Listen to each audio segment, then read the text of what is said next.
Hello, my name is Ulf Pape. I live and I practice in Germany and teach massage therapists and physiotherapists in many countries. This tutorial is a continuation of the tutorial how to give a back massage.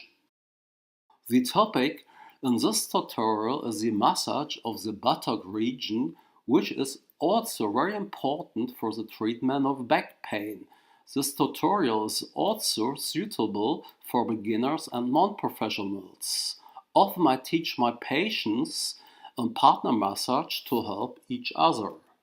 The focus of this tutorial are the gluteal muscles, but also parts of the lower back and thigh muscles. No matter whether you treat on the massage bench or as here on a mat, most the power should always come from your center of gravity. We start with slow alternating strokes from the side to the medial direction. Make sure that your body moves with the massage and that your shoulders are loose.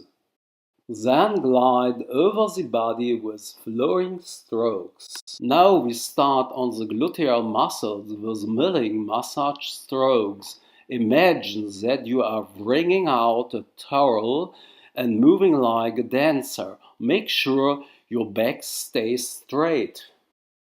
If you do that not always during the treatment, the experience says that a good massage therapist whose back is constantly bent and does not work out of his center of gravity is not really a good massage therapist. Include the area next to the lumbar spine and sacrum on the milling massage. Then integrate the thigh as well. Think of the metaphor that you are wringing out a towel. Now stroke out the muscles between the ribs with your fingers. Then gently stroke out the whole region again.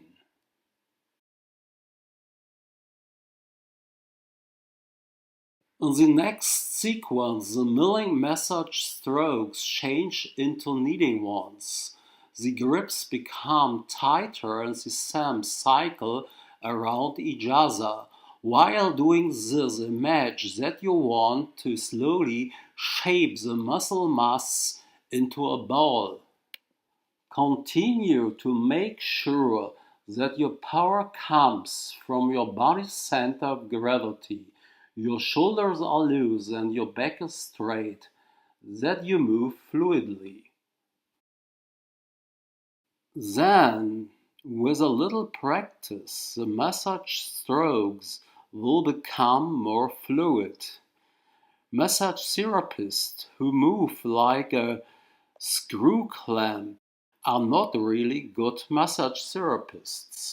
On the next step, you cross your fingers. The fingers should be slightly bent, as if you could do push-ups on them. Now you can use your fingers to exert pointed pressure as well as small frictions. Try to alternate both movements again and again. When you give pointed pressure, the fingertips, not the fingernails, should cycle lightly 1 or 3 times in one direction and then in the other direction. Again, we move with the techniques from the areas next to the lumbar spine and the sacrum to the side. You should then also treat the whole sacrum with these techniques. They are very thick fascial layer, many ligamentous structures and sinew muscle regions. Relaxing of these structures is very important in the treatment of back pain. Then stroke out again and perform the same maneuvers on the other side.